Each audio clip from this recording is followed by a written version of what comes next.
Good day and welcome to this special CNBC Africa broadcast as we build up to the 2018 Annual General Conference of the Nigerian Bar Association. Now, the conference will kick off on Sunday, the 26th of August, with the opening ceremony at the International Conference Center in Abuja, where luminaries from the legal profession will converge. Now, this year's theme will focus on transition, transformation, and sustainable institutions. And for the next hour, my guests will join me to unpack the many sides to this discussion. You can join the conversation by sending tweets to @CNBC Africa. You can also send tweets to my Twitter handle too @Esther or Awoniyi. Use the hashtag NBA2018AGC. Now, my guests for this conversation are George Etomi, the chairman of the Technical Committee on Conference Planning, Olumide Akpata, chairman of the NBA section on Business Law, and Paul Ananaba, chairman, NBA section on Public Interest and Development Law. Gentlemen, thank you so much. It's a pleasure to have you for this special discussion. Thanks for having us. Now, interesting theme for this year's conference, transition, of course, transformation and sustainable institutions. George, let me start with you since you're the chairman of the conference planning. What informed this year's theme? Well, what informed the theme has to do with contemporary issues around us. On the subject of transition, on the political front, you notice we are going into an election year, and it's a form of transition when you look at it from the political sphere. But then we're not just limiting transition to just politics. We're also looking at other spheres of life, because you must tie it to building sustainable institutions. So we're looking at transitions even within corporations, within other contexts, so that we address this question of how Africa can begin to manage transitions, transformation, and so that they build sustainable institutions, because the goal at the end of the day of the development is to raise the living standards of our people. So, and somehow in Africa we're falling short of these goals. So this conference is going to be looking at how we can manage these very natural processes in such a way that Africa begins to benefit from global trends in sustainable development. Okay, Olu, your perspective? Yeah, thank you for having us. For me also, I think in discussing the theme, the discussions that led up to deciding on the theme, I would agree with George to the extent that the absence of institutions we identified, and like he said, not just in the public sector but also in the private sector, the absence of institutions necessitated a conversation around that subject to determine whether or what we need to do to get these institutions properly entrenched and proper foundation blocks put in place to ensure that those institutions can actually be in place, because we really can't make significant progress as a nation, as a continent, if institutions that we depend upon to move the countries forward, the continent forward, are not in place or are ad hoc, which is for me my problem with what we see in this environment. And it is always for me gratifying when I note that there are institutions in Nigeria today that have even lasted 30, 40 years. One is even relieved. I always give some examples of some hotels we go to in Abuja, and one of them celebrated 30 years in existence, and I was like, so when people complain, I say, give them credit. In this environment, it's tough to find, establishments that stay that long. Just to use that as one example. And we must find out why our institutions are not lasting as long as, or are not being properly built and then are not long lasting. So the conversation we hope to have at the conference this year is looking beyond our profession. Our profession is in focus, but also our country and our continent. If we want to transit, if we want to transform, all of this must be undergirded by institutions. Dr. Paul? Well, you know that law is practiced in a society. You don't practice law at the spiritual level. So the law must have impact on society.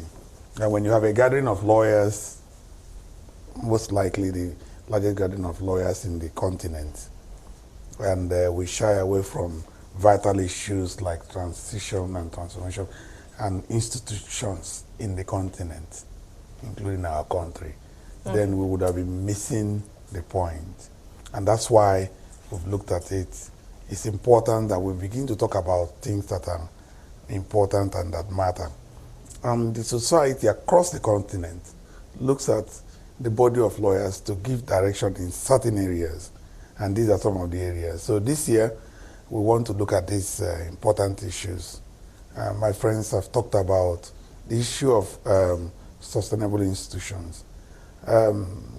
It's not that in many countries where there's some degree of stability, that it's not normal human beings that are there. The human beings are like the ones that you find across our continent. But it's just that the institutions will never allow you, because they've been built up over the years, to behave in certain ways. And if law must be relevant to society, then we should begin to emphasize institutionalization, institutionalism, even as a political philosophy. That's what has helped Europe before the First World War, after the Second World War. Okay, George, are you saying, we need to go back to the drawing table? We need to. Yeah, we need to, but let me just put some other matters in context, even within the Nigerian Bar Association itself. This is an election year. In fact, in a question of a few days, we shall have our own elections, and it's somewhat instructive that the gentlemen you're talking to are members of the sections of the NBA. The NBA operates on a tripod of the section on business law, section on the SPIDL, the public interest, and then there's a section on legal practice. Unfortunately, the lady who heads it is not here. And in the wisdom of the association, this is what they're trying to do, because if they do that, then they will deepen knowledge, which is the primary responsibility of the association to its members. And when you build on things like that, your elections, whatever you want to do, are a good example of how you can move seamlessly from one regime to the other. Recently, our elections have been in the news, and they've been used for the right reasons, in the sense that people are acting as watchdogs to make sure that those of us who hold out ourselves as conscience of the society must do the right thing. So we're there criticizing ourselves. This process is not right, we must fix it. It all forms part of it. So we, even within us as an association, we're doing that. Now, if we get it right, then we have a platform to hold government accountable and responsible. If you look at the sub-themes, we've broken them into various facets. Yes, we're going to go into each of them of our public life, Let's start with political transition. One of the 5 sub-themes is political transitions, and it still remains a very tricky affair in Africa. Oftentimes, many African countries literally walk through a minefield when going from one political dispensation to another. Elections are often disputed. Recent examples are Kenya, even Zimbabwe, that we all celebrated, putting aside of Robert Mugabe, bringing a new lease of life, but then we're back to the situation of the election being disputed. How do we begin to move from that point where we do not get, everybody is not on the edge the minute it's time for elections? Olu, let me start with you. Okay, can I just borrow a few words from Dr. Ananaba, the senior advocate? You know, he said something just now. He said it's not as if in other climes there are not human beings there, right? It is just that the institutions have been built up in such a way that there is no allowance or there is no room for shenanigans and the type that we find in other parts of the world, right? So talking about elections, there really is no problem about disputing elections. There's nothing new about that. In any contest where you have more than one person, it is quite possible that the outcome of that contest will be contested, as it were. But if your institutions are firmly in place, you're right. I mean, look at the elections in America that brought about Donald Trump. It was disputed, right? Look at Al Gore and George Bush II. It was disputed.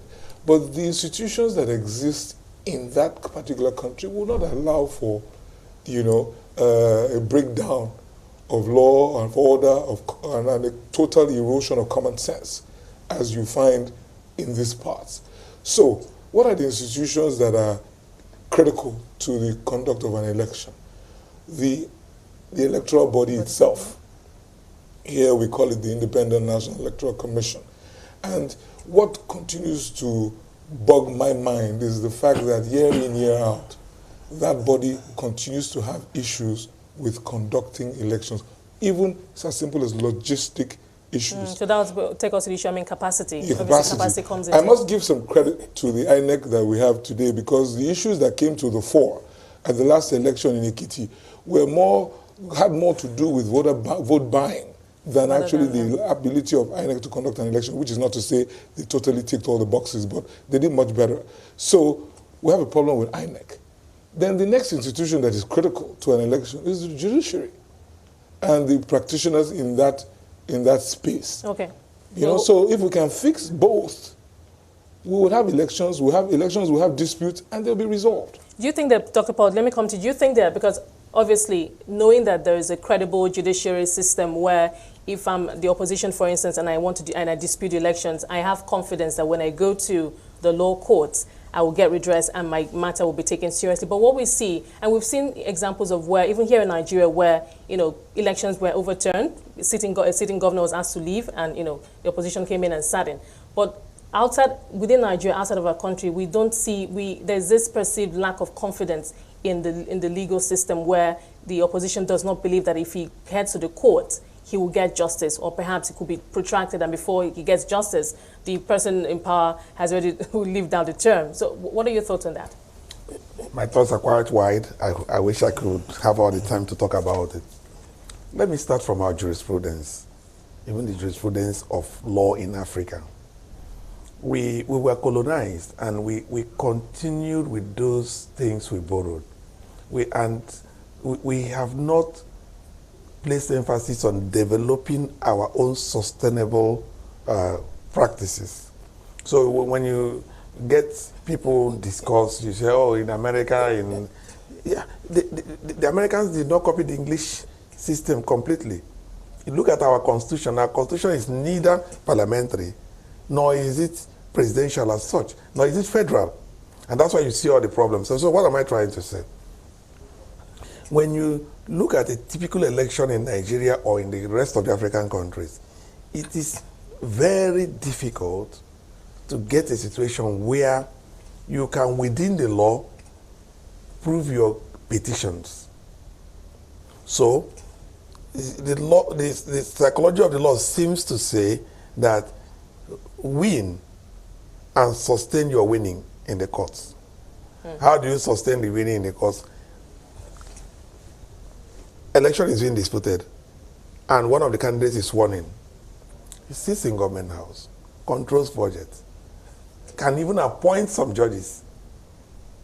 Now, how do you see fairness coming to it? So the loser begins to think that if I allow this person to go into office, I am not going to have a fair chance. I'm not going to win. For me to win, perhaps we'll just go and do some research. You'll find out that in the cases of overturning of elections, it may be that it's overturned in favor of the party at the center, because there will be contending forces in the states and at the center. So what am I trying to say?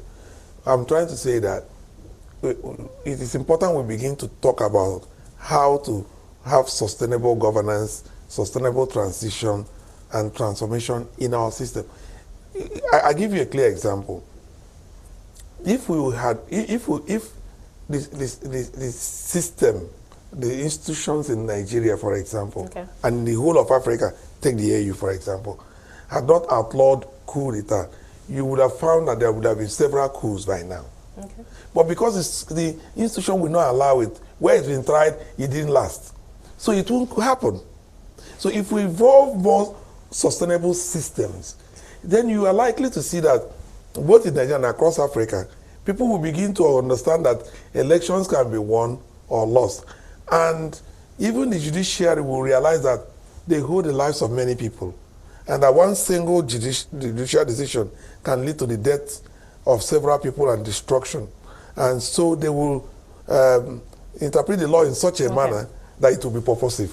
Okay, George, I mean, what would you say has been the Nigerian experience? Because what I remember is cases get adjourned and adjourned and adjourned, like, you know, Dr. Paul just said. So we've identified the challenges. At what point, where do we begin to fix it? What can we do? Starting with our judiciary, how do we begin to change that, build capacity, or what do we do? Well, I mean, incidentally, it's one of the subjects we're going to discuss, because there's a full session on reforms in the judiciary, which will be led by the Chief Justice himself. Okay. And talking about the Chief Justice, we have a Chief Justice that's very proactive when it comes to this issue of looking into the reforms that will help us build sustainable institutions within the judiciary itself. From the appointment process, like Paul mentioned, you need to look at that process to make sure that the right people go to the bench. In those days, you were actually invited, you know, to come to the bench. It was a big honor, and many very successful lawyers actually packed up their practices to go. But today, it's become like a lobbyist den. So you're not too sure whether you're getting the absolute best. The process is a little bit cumbersome. It's not totally in the hands of the judiciary. The executive have a role to play. So we need to tweak that. So that, first of all, because you can't talk about institutions without talking about the men who run the institutions. So you need to build that capacity first. Then, what does it take to be a judge? In my opinion, the first thing is just to be fair-minded as a human being, and know that your decision hangs the lives and at times the liberty of your citizens. Okay, are we seeing these changes? I mean, are we having these conversations already? We're going to have within the judiciary. Oh yes, itself? yeah. It is a continuing occurrence in all our sessions, which is why I said I like the way the NBA is structured today. The section on legal practice will continue to deal with those issues that will enable us start the reform, because you can't talk about the judiciary without lawyers. The judges are lawyers in the first place. So we must ensure that we also develop a very strong system within the legal profession, so that it's the very best that go there, and not people who lobby or through connections then get to very high offices that they simply cannot manage. That's part of the problems we're having. And once you do that, there's loss of confidence in the very people that you serve. And you ask the average Nigerian today, why are they reluctant to go to court? They respect the institution because they feel they can go there. But the reason they don't go, I mean, a case, I saw a joke in one of these social medias. An antelope was running, and then it sees, and the goat sees the antelope. He says, "Why are you running?" He said, "Oh, I'm running because they're killing all goats." They said, "Well, you're not a goat." He said, "Oh, it would take 20 years in the Nigerian judiciary to prove to prove it." So, I mean, so it gives you a panoramic view of how the populace perceived, views, even if it's not the case, just so the we perception need itself. to change that narrative, and that is also what goes into the election spectrum. You wouldn't believe the interest politicians take in the appointment of judges. Okay, Judge, hold that thought for us. Olu, another sub-theme will be, focusing on building strong institutions, which we've also touched on. But, that is a conversation we continue to have, not just in Nigeria, on the African continent. Why is it that Africa has that challenge of building strong institutions? What we hear now is that we need more stakeholders, the various stakeholders across the board need to be involved in building strong institutions. For a country like Nigeria, what would it take to move the needle? Okay, can I just refer again to something the senior advocate mentioned, which is ensuring that we build homegrown, or we look for homegrown solutions to our problems. Let me tell you my take on why I think sometimes building strong institutions might not appear to be our forte on the continent. It is that you must look back to our own traditional institutions and look back to our own settings, and this is, we're talking 200, 300, 400 years. I'm a Benin man.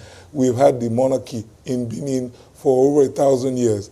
I'm not so sure that, the African, there's something to be said about the big man approach to governance, whereby it's central, it is It is focused on one individual. You know what I mean? So I don't think we as a people, our default setting is for ensuring that systems are built, more rather than just going to the oracle or to the source and getting directions from there. Again, don't get me wrong, I'm talking 500-600 years ago, but we're a product of a certain milieu.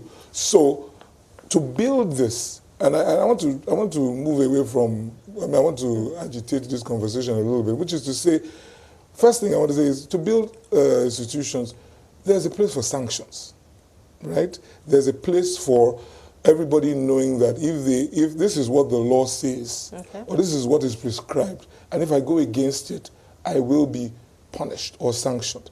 I told somebody, and I said to somebody the other day, for you to realize that we're pretty much the same around the world is to go to New York City and be in traffic on the day that the traffic lights go out for a second. You realize that human beings are the same. The bedlam that you will find, we're the same everywhere.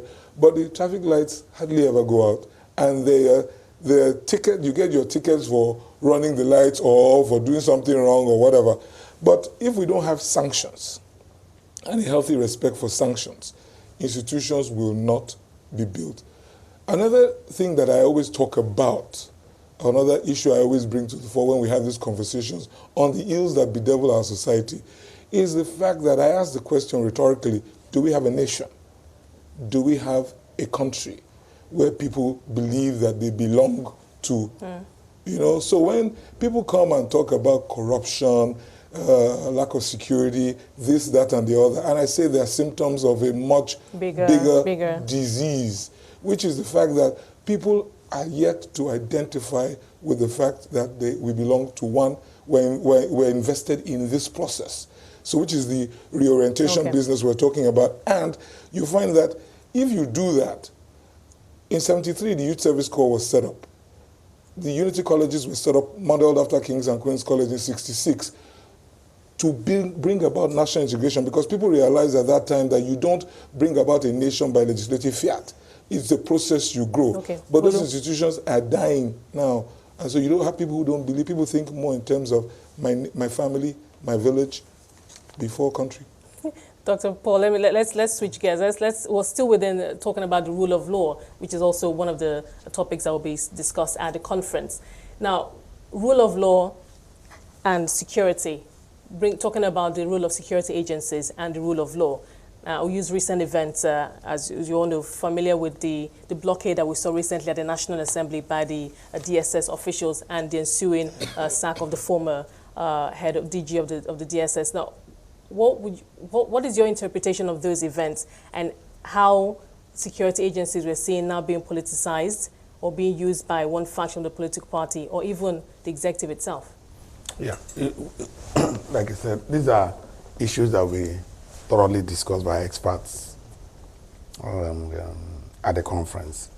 You could see that the conference is well thought out because the conference reflects reality, the theme, and it's something they reflect reality in the country, things that are on the front burner.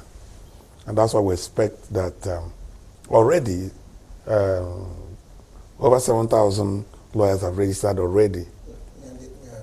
Over 9,000. At the last count, so you can understand. So we are realistic in what we are discussing. What we are trying to do is just to try to scratch some parts of it as we can perceive from that for now. The continent is replete with this kind of acts. People are prone to showing their strength. It was initially by physical strength. So if you have a man that has physical strength around your villages, you will see that he wants to show in Igbo land we say it's DK. And so he wants to show his DK is a strong man.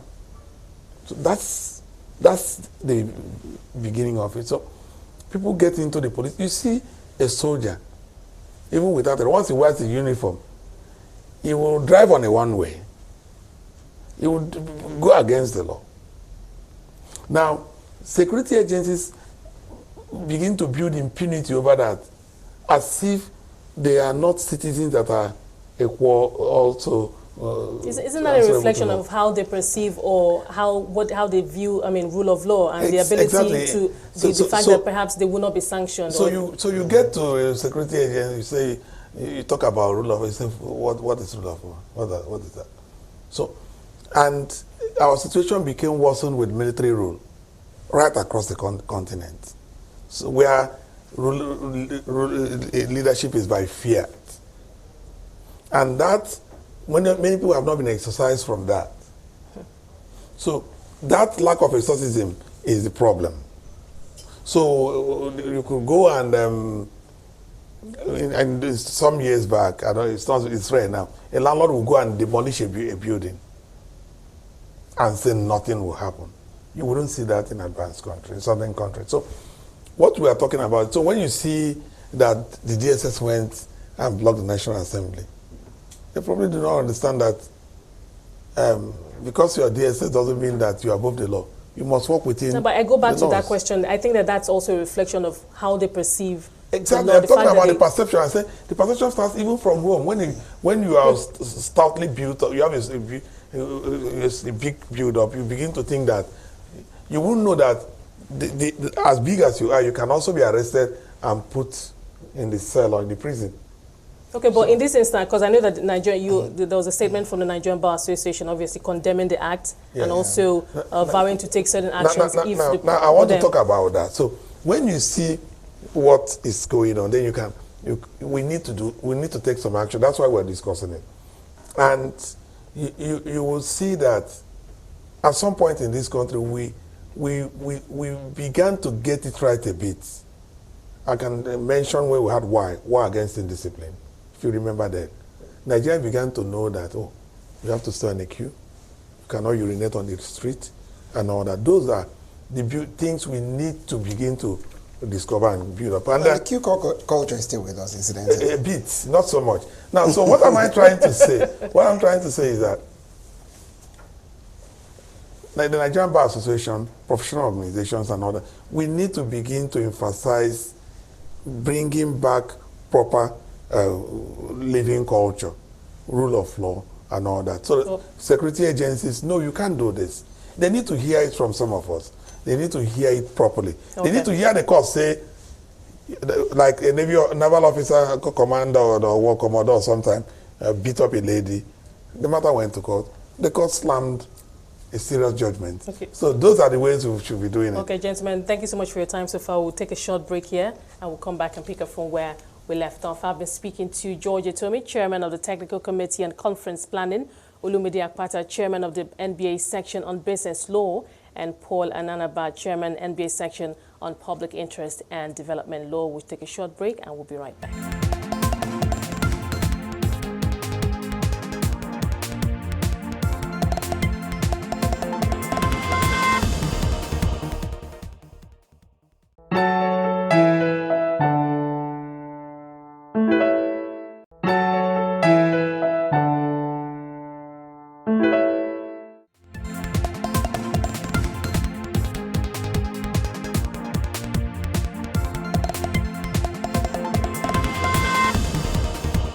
Welcome back. If you're just joining us, you're watching CNBC Africa's special broadcast as we build up to the annual General Conference of the Nigerian Bar Association. Well, still with us in the studio are George Etomi, Chairman of the Technical Committee on Conference Planning, Olumide Akpata, Chairman of the NBA Section on Business Law, and Paul Ananaba, Chairman, NBA Section on Public Interest and Development Law. Gentlemen, thank you so much for your time so far. Let's move this along quickly. Let's move on to nation building and looking at the state of the nation, but then more critically under that, leadership.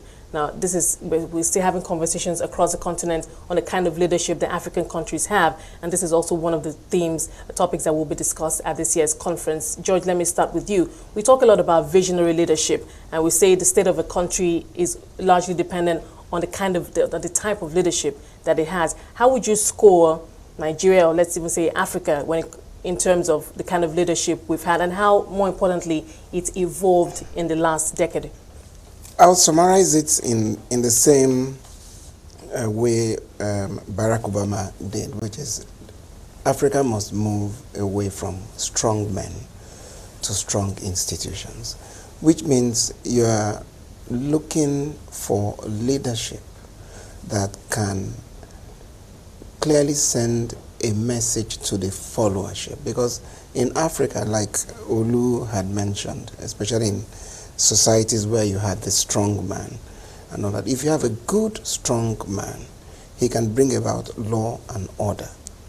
Once everybody feels you don't get protection from the big man, he is not fair, you cannot rely on him for correct leadership, there is mayhem. On the contrary, if you have this perception that you can get justice, you can get fairness. So there is nothing wrong with strong men, provided those strong men apply those skills towards building institutions. Because after them, you want institutions that are sustainable in ensuring that stability exists in society. In Nigeria, we have struggled. We've had strong men, admittedly, but it's not been a cohesive journey that has brought about what I might call strong institutions. We try, but we falter. And unfortunately, our diverse backgrounds make us so suspicious of one another. Even when we have concepts like federal character, which was designed for inclusiveness. But because of this struggle, this fear, this insecurity, we've bastardized it. So what it has produced actually is mediocrity. Now, from a period where we had very strong, I went to the University of Ife in the days of Oluwaseun, when Oluwaseun was Vice Chancellor, and everybody agreed that Nigeria was well on its way to genuine development because the graduates produced in those days could hold their own anywhere in the world. But what happened? The institutions were taken over by the federal government, the federal character was misapplied, admission standards were lowered, there was disillusionment amongst the teaching staff, vice chancellors were made answerable to governors who they could educate and all that. And before you knew it, even those institutions we had attempted to build started crumbling. Same thing with secondary schools. Okay. And it's, again, somewhat instructive to look at what has happened even with secondary schools. When we had missionary schools, we had private schools, we had government schools, they were all doing well when we had them. It was when government chose to take all of them over that we had this collapse in standards. So there must be something about governance that must begin to recognize that if you don't go back, roll back the time to get those institutions that can work together to build a nation, then we will struggle in Africa. Okay, now Olu, speaking about, the state of the nation, leadership, but that also takes me to the issue of democracy. At a time we're going into an election cycle now, and looking at daily newspaper headlines and how politics has taken center stage, with all that you've seen that's happened recently on the political space, what does that say to you about how far we've come with our democracy, the kind of democracy that we practice here in Nigeria? Not very far, in my view, not very far. But I need to backtrack a bit and, just borrow from George and segue into the issue of the strong man, strong institutions, because democracy is, or the practice of democracy is a function of the institutions that underpin it. You know what I mean? So we're back to the same issue. How will democracy is a concept, but it needs to be applied. There's certain things that need to be in place for democracy to function. And if you have a population, the majority of which are, or who are illiterate, first of all, for example, or where your educational system is dysfunctional, I don't see how democracy will work. Just using that as just one yardstick, there are many others. However, the big man model works. But as George said, don't get me wrong, it works in the sense that where you have a big man who is intent and focused on building institutions, that is an acceptable scenario. And we can borrow examples from other climes. Singapore, Malaysia, you know, still working till today, products of big men. But if we are not focused on institutions, right, the reason why Dr. Mohammed can return at 92 as Prime Minister of Malaysia is because there was an institutions had been built. Otherwise, Najib, the Prime Minister who had been removed now, would not have allowed for that to happen. But the institutions were in place. So coming back to the issue of democracy, and it ties in with democracy. Yeah, so right? obviously it's all intertwined. It was possible for Mahathir Mohamad to come back because there's democracy. There are people who understand, you know, the populace understand the power in their vote.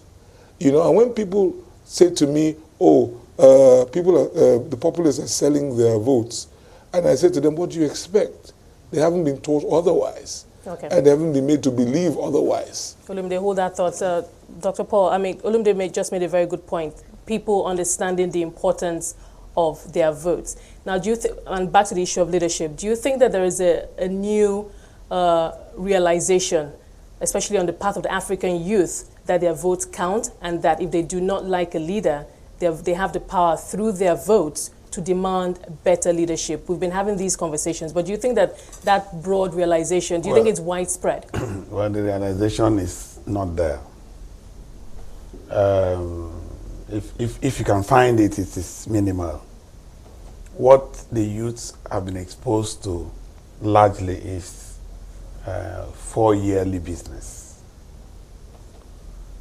Every 4 years is business time. It's time for election. It's time for those who have gone to Abuja or to the other capitals in the national assemblies or government houses to come back to begin to do empowerment program. Buy keke, buy Okada, buy this, buy guns, arm them for the elections, for violence and all that. That is what is more preached. Now you are buying a Tokumbo or old, fairly used vehicle in the name of you are empowering a youth that's been hungry for 3 years to 4 years. There's no route to drive the vehicle. Within 3 months, the vehicle develops fault. He has no money to repair it. He sells off the vehicle. If you also gave him guns, or he can go and buy guns, and that is kidnapping, that is armed robbery. Now, even when you see some governments begin to say, oh, there are multiple universities, the universities are not funded. They don't. Most of the lecturers now, they face issues of sex for marks. If you don't buy handouts in most public universities, you won't make it. So there is no qualitative education or a focused education to make the youths understand not only the courses they are going to study, but also their role in society and development and leadership. Now, where you get some form of that is in the private schools. How many youths can get into a private university, a private secondary school? There are private secondary schools where you pay as much as 2 million naira for a year. But Dr. Paul, I think I can say that there's a new movement now. There's a new realization, a new group of youth, and I think it's sweeping across the country. I mean, the not too young run movement. I want to believe that there's a new sense of. I was about to chime in. No, please. Okay, just a bit. That you see in the televisions, in the media. I've met a couple of them. No, please. That's my view. My view is that, you see, I believe in research. I need to get statistics as to how many persons go outside Abuja, go outside Lagos, in the hinterland, and see the youths. That's what I'm talking about. Okay. Go to the creeks. How many of them are in the not too young? Okay. The not too young parties, even the 23 that are just come up. How many of them will see the light of the day? How many of them can fund the election? Okay, hold that. Can I just chime in? Dr. Ananaba is right to a certain degree in terms of the reach. But I have to differ slightly when it comes to awareness, right? How widespread is it? I agree, right? Considering a population of 180 million plus and counting. But as a start, in the sense that you begin to understand why some countries in the world will shut down social media. Because the movement that is growing on social media in Nigeria, there is awareness that there is almost near vacancy as far as leadership is concerned, as far as youth are concerned, that they need to put different set of people in leadership in this country. Okay, so that means there is a conversation that there is a leadership deficit. I'm agreeing with you that there is a leadership, they believe that there is a leadership deficit. Okay. Now, where there is a problem is the lack of platforms for them to express that. And I tell you what, that's probably why there will be stiff resistance to independent candidacy in this country. The day you allow for independent candidacy in this country, you will find that quite a number of people will lose their seats in our houses of parliament and in government houses. Because penetration as far as social media, as far as telecommunications is concerned, is deepening every day.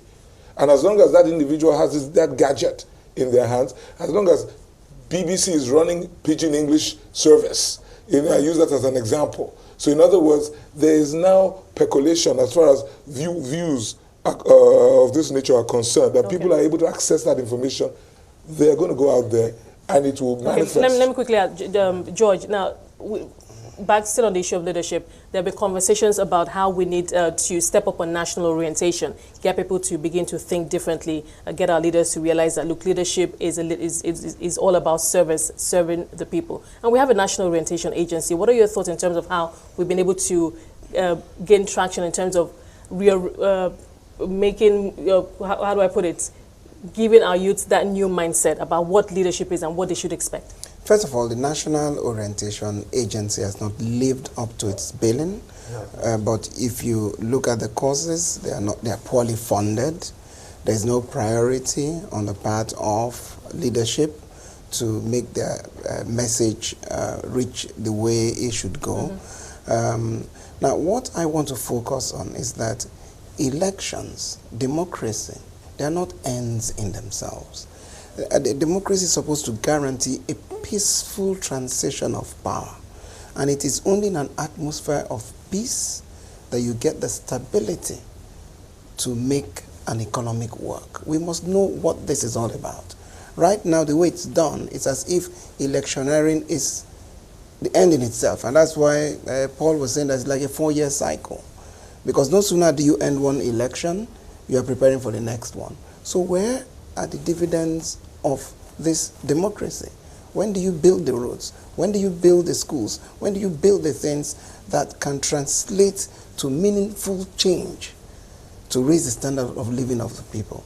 And that is why our youths who have had the benefit of good education and have lived hopefully in systems where democracies have actually been the tools for change are the ones who must begin to have a strong look at how this narrative in Nigeria should change. We're making ourselves too insecure amongst ourselves. I visited the Northeast recently, Maiduguri. The governor was very shocked that I came.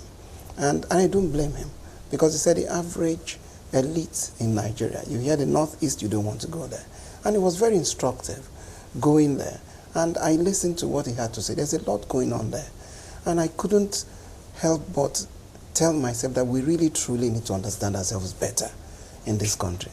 At times, our impression of each other is through the eyes, jaundiced eyes of those we look up to.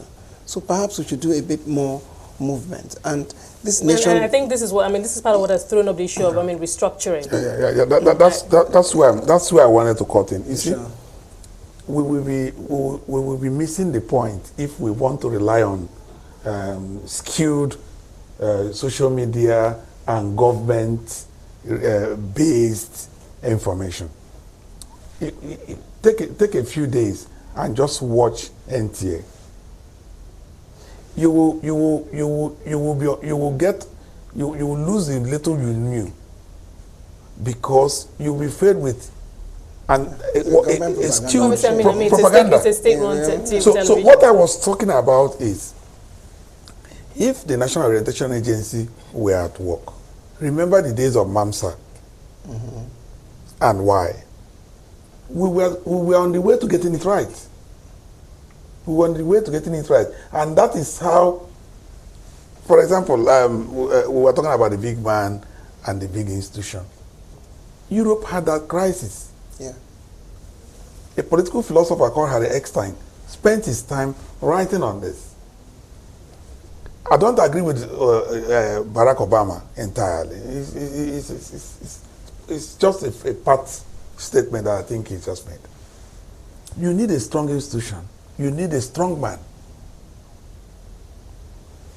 At least at our developmental stage. You need both of them.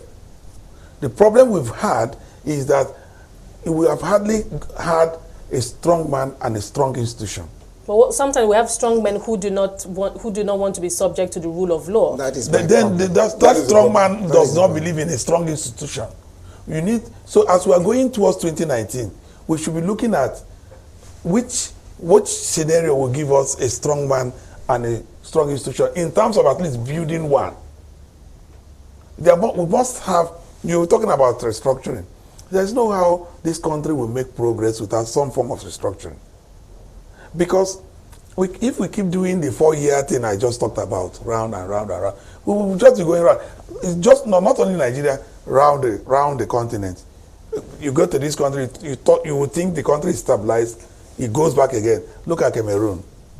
So this the federal character, sorry, is it here to stay? Are we never going to, George, are we never going to get out of that situation where whoever rules in terms of leadership is someone who's there on merit, regardless of what part of the country he comes from? You see, I liken the federal character to affirmative action in the U.S.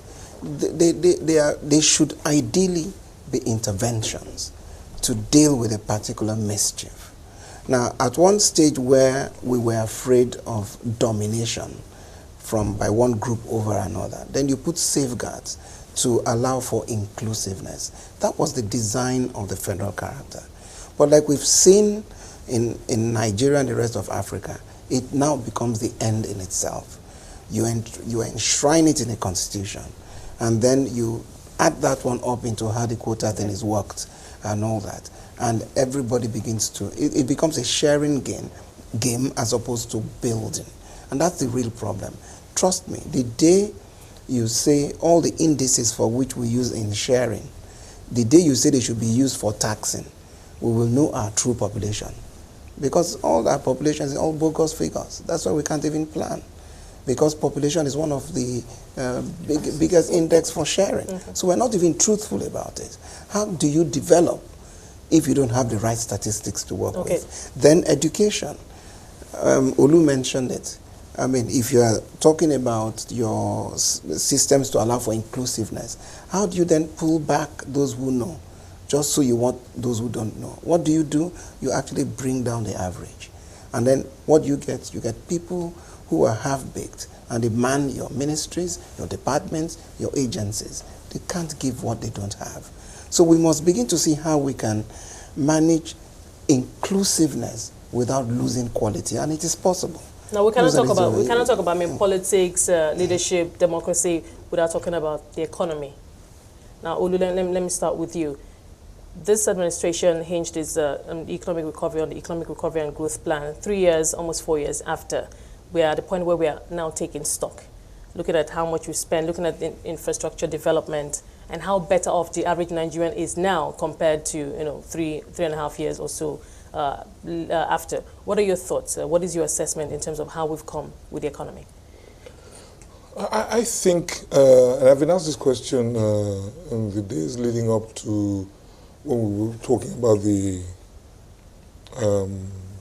Africa Continental Free Trade Agreement, and the question came up about how this government, in terms of planning, in terms of putting plans in place, I scored this government pretty high in terms of the RGP you mentioned, and follow-up steps. I have seen a few steps, in terms of how, activating that plan.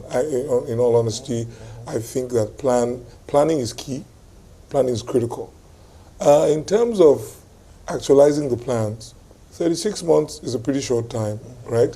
So, and I'm not making excuses. I think that this government is well on course to execute the plans that he has put in place. They're not executed yet. We are not really seeing, we're not feeling the effect of these plans. But this government is also very distracted, as far as I'm concerned, because there are many plans that have been put in place, but I find that I see government revving up its energy when we're talking about inanities and issues that ordinarily should not be the focus. And you see government actually showing up as government. But when it comes to the issues that actually affect the Nigerian, the issues that affect the economy, I don't see that much favor as one would expect. So I frankly think that it's not Uhuru as far as the economy is concerned. But if you would permit me to say that with regard to Nigeria and talking about, I wanted to mention something that came to my mind when we were talking earlier, and is that if we don't, National Orientation Agency, for example, you talked about the message. You know, they're not doing too well, I agree, but then again, it depends. They have their principles. Is there a message? Is there even a message that they have been asked to transmit? When we look at, the name orientation, it was established because of the need to be guided. They have to be guided. It brings me to George's point about leadership. You know, that agency is so critical. You know what I mean? So a lot is failing. A lot is failing. And you know, even in the education space, a lot is failing. And it boils down to leadership. Okay. You know? Will you hold that thought? Okay, just quickly.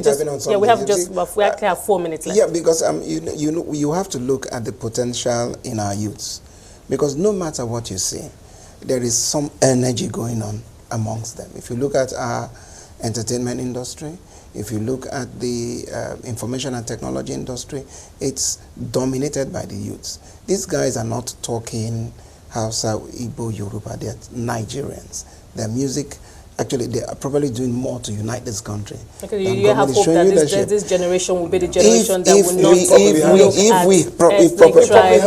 yes, because there are loads of intermarriages these days. These days, we have gone past whether your child is marrying from somewhere, you just get a card, they get introduced, and then you go. We must build on those things and all that. So I have strong faith in the youth, in the Nigerian youth. I share the views of my friends.